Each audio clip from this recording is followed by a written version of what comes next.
multiply 8 into 9 into 10 into 11 into 12. So 8 into 9 into 10 into 11 into 12 এই ধরনের complicated multiplication আমি solve করব কিভাবে।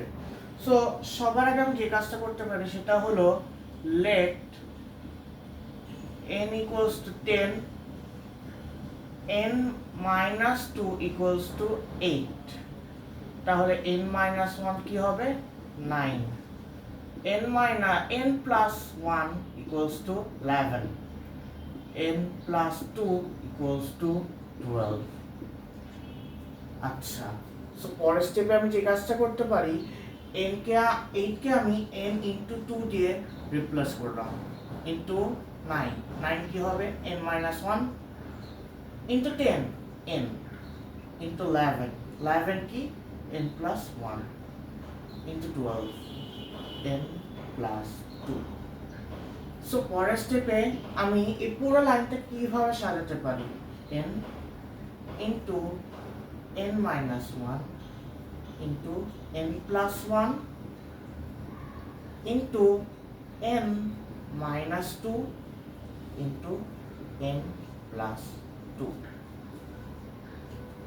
পরের স্টেপে আমি যে কাজটা করতে পারি n কে আমি n এর জায়গায় রাখলাম n minus 1 into n plus 1, a plus b into a minus b, এই সূত্র অ্যাপ্লাই করব, তাহলে n square minus 1 into n minus 2 into n plus 2, n square minus 4, কারণ আমি a plus b into a minus b সূত্র apply করেছি। So n into n square minus 1 into n square minus 4, তাহলে কি আসে n to the power 4 minus 5 n square plus 4 into n. আচ্ছা, n কে আমি কি দিয়ে রিপ্লেস করতে পারি 10, n to the power 4, 10 to the power 4 into 5 into 10 square plus 4, 10 কে আমি 10 এর জায়গায় রাখলাম into 10 to the power 4 মানে কি 10,000 minus 500 plus 4, 10 into এই পুরাটাকে যদি আমি সিম্পলিফাই করি তাহলে কি আসে 9504.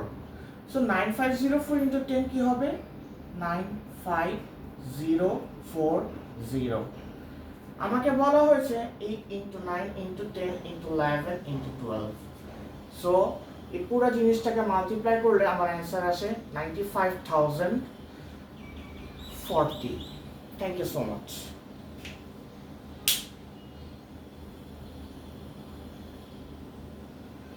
ওহো, আমি এখানে মিস্টেক করেছি আই গেস,